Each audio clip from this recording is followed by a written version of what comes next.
Hey, good morning, everyone. Welcome to this morning's episode of What's the Deal with Adam and Neil. I'm Adam. And I'm Matt. Yeah, here we are. It is Shark Week. Yeah? I love the sharks. Yeah. What's the Deal? Shark Week episode.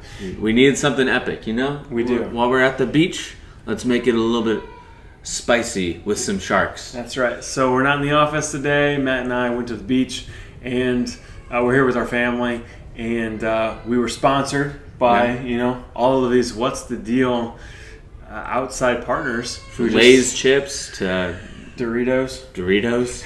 That was competition. Awkward. I know, and Nike and Adidas. Yeah, that was awkward too. But they all said, we want to send you to the beach, and we want to watch you give an episode from What's the Deal. Yeah, they wanted it. They said, no matter what, we'll lay down our rivalry. We'll lay down all of that for a Shark Week episode. So Yes. we can deliver this. So we, in lieu of catching sharks, which I know you probably want to see on Shark Week, we're going to tell you about our favorite sharks and also Our favorite shark story. Yeah, we have a shark story and then our favorite shark movies. And then we'll get into some more serious stuff. But just to get us going here, we have let's start with our shark story. Okay, so I don't know if any of you have heard this story before, but to put it in perspective, this was, what did we decide, 15 years ago? 2005. Yeah, 15 years ago. So I am about 8 years old. Adam is about 18. Yeah. And he was the leader of this expedition into the ocean. And there's a little bit something that happened. So we're sitting in the ocean and we look and we see all these people running out of the ocean. And we're like, okay, that's normal. And these moms are like, get in! Get in! We're like, you're dumb, whatever. Yeah, whatever. We're gonna chill. It's fine. It's fine. Yeah, little did we know, we see this clump of dirt or something, like this blob, a brown blob coming toward us. And we were like, all right, well, I don't know what's going down, but we got this. So we kind of prepped ourselves, laughed at it a little bit, and then We actually started throwing sand at it. Remember yeah, that? we were like, it's just dirt. from under the water. We'd grab whatever gravelly sand and just chuck it at the thing while it slowly made its way to us. Yeah, and we were like, it's fine. And then suddenly it breached. Is that what it's called when it comes up out of the water? I guess so. It's like it breached, and we're like, whoa, you're a real thing. Yeah, so it was something pointy and brown. So we don't know what that could mean, but it was large, pointy, and brown. Yeah. And So we kept thinking this was some type of shark that was dying. Mm-hmm. We also thought this might have been like some bloated stingray. Yeah. Turns out, a week later, here West Virginia boys that we were discovered this thing called a manatee. Mm-hmm. And I had learned about those as a kid, but I hadn't fully comprehended what this would look like under the water. So we think it was manatee.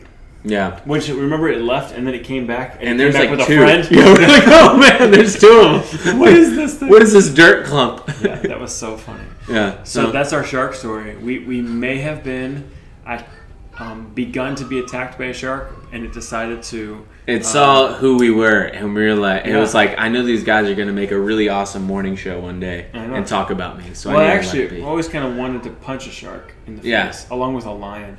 So okay, I think it knew that. Yeah, well, because they can sense things really strongly. You saying this, my dream in freshman year, and I think you know this, was to be attacked by an alligator and a shark and be shot all at the same time. You want to be shot and attacked by an alligator? Yes, so as if, imagine... That's a dream? That's something you aspire to? This is a desire, yes. It's I'll have sweet wounds and battle scars from it. Unpack this, because I don't have that dream anymore, but I remember David Nasser, he was our campus pastor, and he said, only an idiot would dream to be shot or something or attacked by a shark. And I was like, those are two of the three that I want.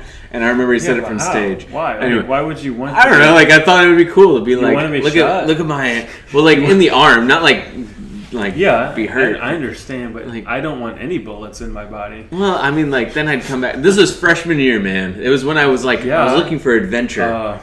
I was looking for adventure. That's the problem here. Yeah, that's true. Not first grade. This is 5 years, and now I'm 5 years in the future, and I still have part of that dream. Maybe do like punch a shark in the face, like you said. But more in the gills. I've heard if you punch it in the gills, that's what like gets it to back off. Yeah, or if you're just intimidating the water like we are, then hey. That's true. Then it will go away. It won't even try to attack you. It's too afraid. Exactly. So, anyway, that's our brotherhood shark story. I don't think Nate was involved in that, right? No, it was just you and me. I think Nate was either inside. So there's a special bond that we hold in which we scared off the shark. Yeah, it was a good time. What about Nate? I think he was inside or something. He might have been on the beach, but I think it was only us. Yeah, I don't think he was. Otherwise, he would have been out there. Yes, that's true. So yeah, that's our shark story. Let's see, we have that. Also, what's your favorite shark movie then? Mine is Jaws. Jaws? Yeah. Okay. I'm a traditionalist with the shark movie. It's the kind of movie that whenever it's on, I think I'm just going to watch the rest of the scene because there's always a part that I'm like, I know what's going to be happening here, and I turn out and I end up watching the whole thing. Yeah, that makes sense. It's weird. I feel like it deserves my vote, even if others may push back. It's like, you don't understand. It's interesting. It compels me to watch every time I. Yeah, that shows that it's actually a genuinely good movie. It's not like Sharknado where you see it and it's like, this is kind of lame. Yeah, is that your favorite? Maybe. So Sharknado. only out of the desire for to 2020. But now that young millennial, the more I think of it, and I think of like good movies or like scary movies, there's like I think it's called like 47 Meters Down or something like that. Like all these random movies. There's a bunch of new shark movies that have been coming out in the past really 5 years. Under the water. Yeah, and it's like about like these sharks that like will attack you and things like that. So those are always creepy, but I think that's like 47 Meters Down. But it seems a lot more intense than the other 47 feet down. And then where is it at? Well, it's how far is 47 feet? A little less than 47 meters. It's significantly less. 3 times as less, actually. Is it? Yeah. I thought a meter in a. Oh, never mind. I'm thinking of a yard. Yeah. Well, a meter and a yard are very close. But yeah, you're right. A yard is 3 feet. Right? I don't know. We're learning.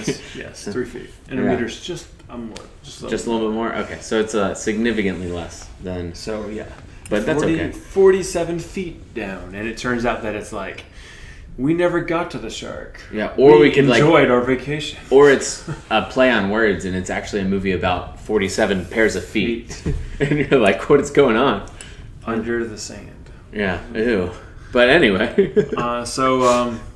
Yeah. What was our other shark question? Favorite shark. Favorite kind of shark. Ooh. I would say a hammerhead because they're just interesting. It's a classic. You know, growing up as a kid, they always made them seem awesome. And it was one of those things the cartoons of them are so cool looking. Yeah, like in real life, I think you're telling me this. In real life, it's a little bit obscured because they're like a line. Observation a couple years ago, I looked at them and thought, well, that's not the hammerhead, that's something else. And then you turn, oh no, that's the hammerhead.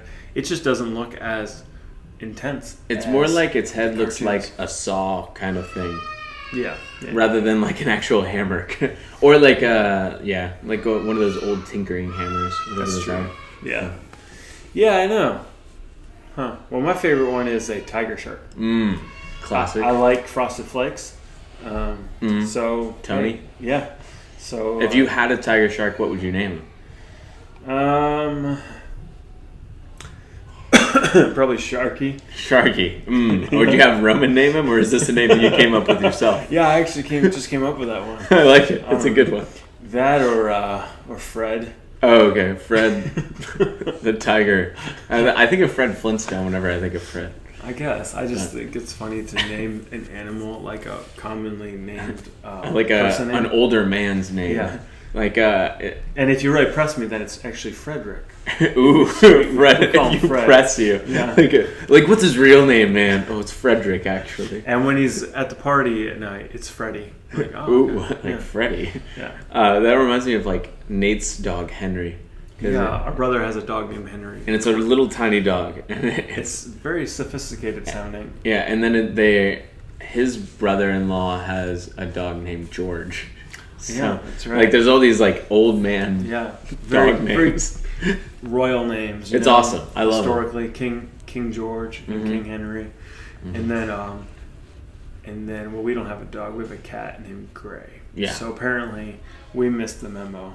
I mean, that's okay. We live with a family. They have a cat named Marigold, which is actually a boy, and then a cat named... It's a strong, underrated masculine name. Yes, it is a very masculine name. I mean, Lewis and Clark, right? Merriweather. Like, wow, you named one of your kids Merriweather? Yeah, and then the other one is... Rock on, my friend. Little Brother. That's the name of the cat, Little Brother. They call him LB, I think. So. LB. Yeah. Well, if you're looking for cat names, we got you. Yeah, we can help you out there. But anyway, so yeah, there's that. Man, it's been an interesting week with just being able to get away. Yeah, it's been good. Yeah. What's your favorite thing about oceanography? That's a good question. Because I love the ocean. I actually do. I like the ocean and space a lot. I think it's pretty cool. I feel like I could do a lot of... I like those books that are on coffee tables that are probably like the size of a small child. Yes, they're huge. They have like one picture in it. Well, no, I mean they're like multiple pictures, or like one picture per page. Yeah, and it's like to open it, you're like, oh wow, and you just go. Anyway, I really like those, especially when they're either on space or the ocean. So yeah. My favorite thing at oceanography, I like those fish that glow in the dark. That's pretty cool. The angler. I don't know the names. The one that has like... That's how much I like them. I don't even know their names. The one that has like the little thing. No, like just fluorescent. Oh, I don't know what those are. Kind of fish. I mean, those are probably just fluorescent fish. But, yeah, they probably have names. Yeah, I don't know. I mean, there's eel. The names are probably Henry, George, and Fred. Yeah, those are the names. But, makes sense. But yeah, so I like this. What about you? Favorite thing about oceanography?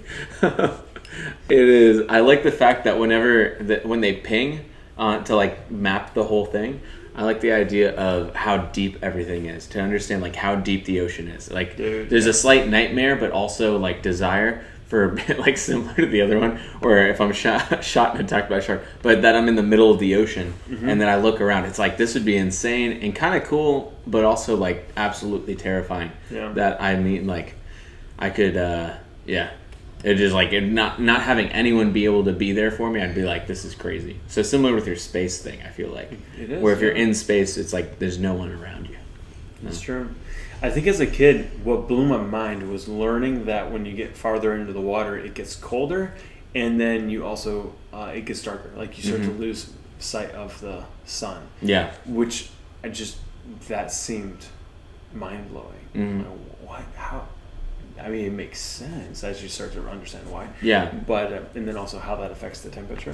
But when I first learned that, I don't know, probably it blows your mind. First or second grade. It's also cool. Whoa, like I love thinking about what could be underneath the water. So like hidden civilizations, all that stuff. Like that's so cool when someone finds like giant squids. We have giant squids. That's another cool. What were your sisters? I was gonna say like when you find there's guys that will like find pyramids or stuff or like different like cut stone that they're like this could be a pyramid or it could just be natural, but there's no way it could be natural. So interesting. Those things I'm always like that's crazy. So. I didn't know that was like a thing. Yeah, that's the oceanography for you, man. I know. I guess I can read in on it. Yeah, you can read those big books. I know. I'm more of a picture book guy when it comes to science. That makes sense. Let me get the big coffee table books on. And then you can see the scales of everything. Those are always fun because it like says this is how big you are, and then it's usually a little dot and then a whale. Like great.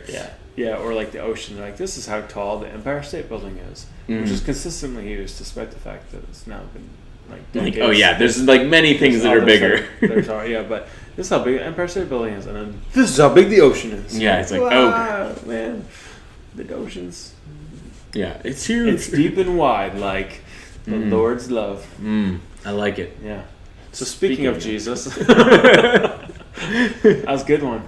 I like it. Yeah, I know. I could be in youth ministry. Oh yes, you should be with that transition. I like it. That was gold. It grabs people's attention. I know. It doesn't really count now that we talked about it. It was that good. Still. It's like doing a joke and you're like, wow, that was really fun. You can't laugh at your own joke. Yeah, you're like, man, that was hilarious. Man, that was off the cuff. And that was clever.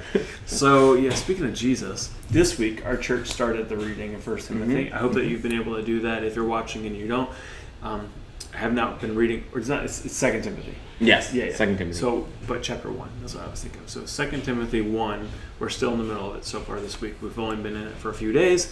And if you are not getting that, you can access that on our website or have that texted to you by texting PURSUE, the word PURSUE, to 97,000. But I've really enjoyed it this week. Mm-hmm. I'd like to talk through some of the beginning questions because they caught my attention and they're good for us to talk through. Yeah. For instance, the first day on, I think it was Monday. Yeah. Maybe Sunday. No, Monday. The 1st of June. Yeah. So we were talking about, it starts off Paul's writing to Timothy, and then we asked the question because Paul is in jail. This is the last recorded letter we have in Scripture of Paul's writings.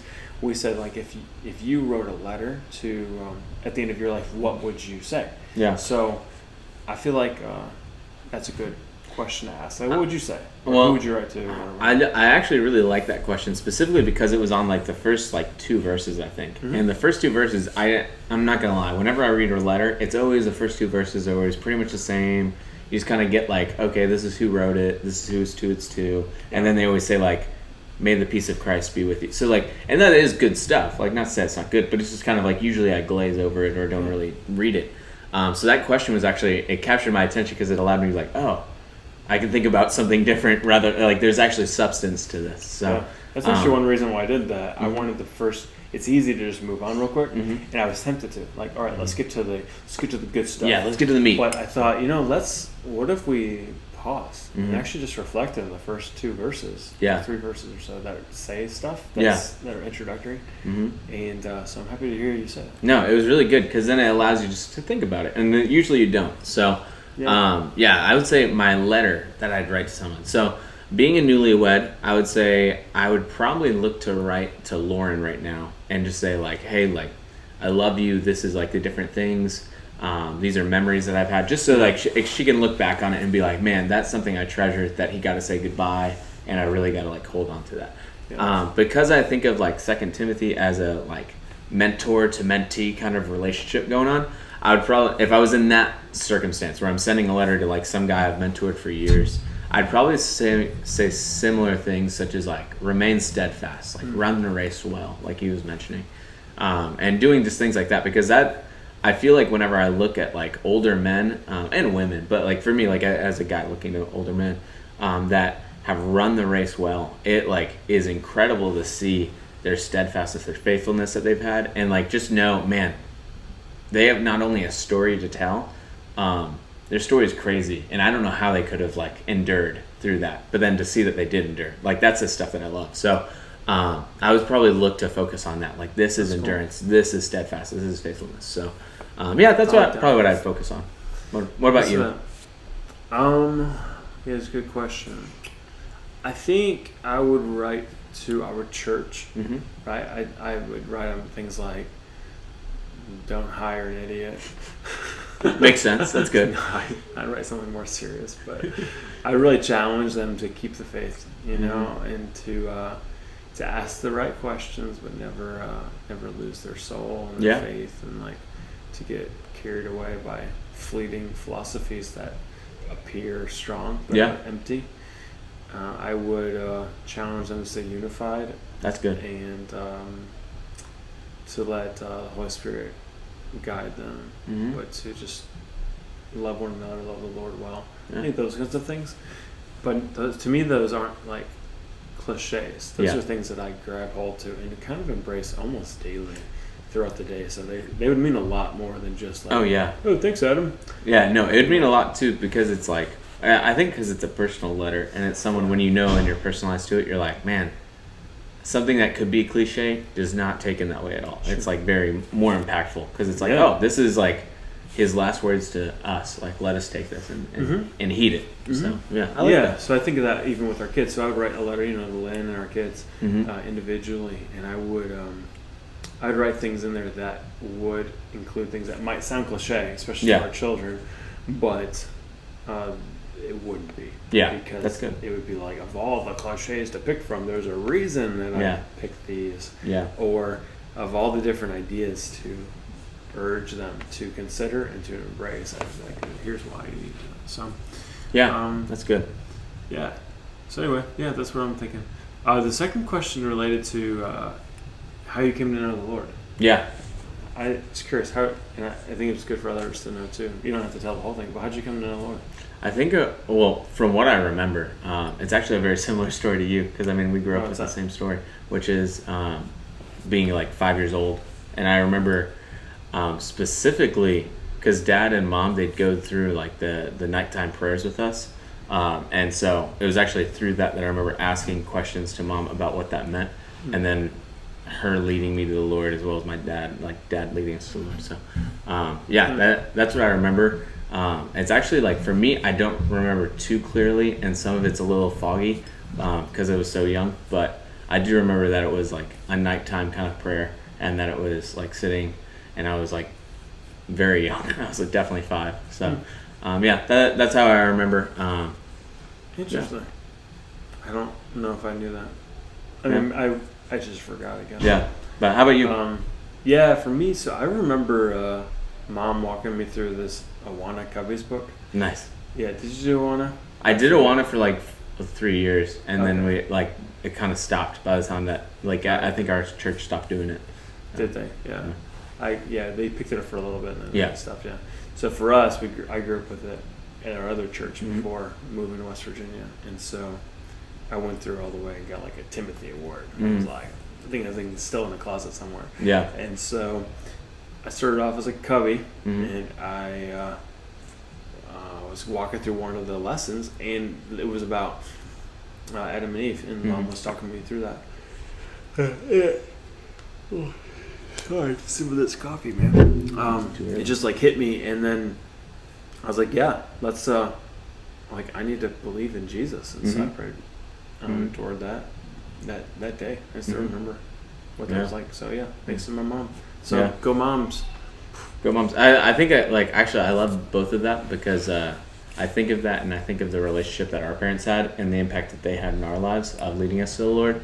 And I don't have kids yet. I know you do. So I don't know, maybe you can speak into it. Like, do you have like that dream or that desire of like leading Roman or Atlas like to the Lord and like being a part of that? Or like what thoughts do you have toward that? I don't know. I haven't really thought of that. I think more so about the enjoyment of discipling them. Yeah. Being a part of the journey of them discovering Christ and helping them grow strong in their faith. And I hadn't really thought about the what some might say is like the initial. I think there's a lot more like leads up to someone deciding to place their faith. Yeah. But nonetheless, kind of that pivotal moment. Yeah. I hadn't thought of that.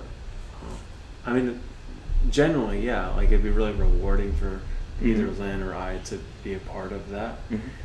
We have joked about like if Roman's in one of the other rooms on a Sunday morning and he's like, I want to get saved, like it would be enjoyable for somebody to kind of grab us like during or after the service and be like, hey, here's what he's thinking, you guys want to be a part of this or not? Rather than be like, hey, you got saved in the room, and we're like, I was preaching, cool. I mean, hey, good. A win's a win. That's true. It's like I kind of like to hear it or be a part of it because it's not like you say some like magic formula. Yeah, and that's where there's so much religion. There's so many people who think they're saved because they participate with the church like they're joining a club or a sport. So anytime a child places their faith, I think children can be more genuine than anyone else, but also they may not either ask the right questions or know what they're actually talking about. Yeah. And they don't need to know everything. I definitely didn't. But there are some things, and I'd hate for a kid to think that they're saved when they're not. Yeah. But I also have, in my experience, have learned that a lot of these children, God really works in their heart. They're very genuine when they're kids. They're not being manipulated. They're not forcing it. The Lord grabs their heart and He just stirs in them a desire to know the truth they've just heard and to embrace it. And they believe. They might get baptized. They're all little kids, and then it happens a lot when kids are teens, and then the enemy just comes in and just stifles all sorts of stuff. He distracts them, or he shames them, and they have bad rooting, bad grounding, bad discipleship, and then they think they're either a bad Christian or they ditch the church. They have all these questions that the church doesn't want to answer, and they find those answers in other things. I mean, I'm going on a rant, but like that's so to me, I'm like, man, it's kind of not about that initial prayer. it's about the race. Yeah. So Yeah. I'm like, I'll let anybody do that part. I'm talking, just let me know so we know what we're doing. Yeah. That makes sense. Yeah. I think that it's cool to think of children that have just accepted the Lord or that are very sold out for it. Because I think of them, and there's even a couple that are coming to mind that are in our church, and I like see how they either pray or how they're just like, it's almost like it just makes you smile because you're like, man, like first of all, that kid loves just whatever he's like. Whenever you just see a kid love what they do, then it's like that much more like rewarding. But then you see it's like a love for Jesus, and you're like, that's awesome. Like, dude, kid, keep running with that. That's awesome. Like, I love that you want to pray over this, or I love that you're thinking about this. Yeah. I love that you want to lead in prayer over just the breath that we breathe or something like that. It's like, that's awesome. So yeah, those are really cool moments that are really fun. And I know probably Julian loves those, of like being able to see the kids that are falling in love with Jesus. So yeah. That's awesome too. Well, that's kind of all I'm thinking about talking about. Yeah. That's cool with you. Yeah, sounds good. Okay. Well, thanks for joining us this morning. Yeah. And it's different. Next week we'll be back in the office, but thanks for being with us, and we will, I don't know. See you later. I say we'll see you next time, but we actually won't see you, but you will see us. Yes. You'll see us next time. You'll see us next time on What's the Deal with Adam and Neil. And sometimes Matt. And sometimes Matt. Or Maddie. And others. Yeah. Well, Maddie's a Matt, so. Yeah, that's true. Anyway. But he goes by Maddie. True. Anyway, catch you later. See ya.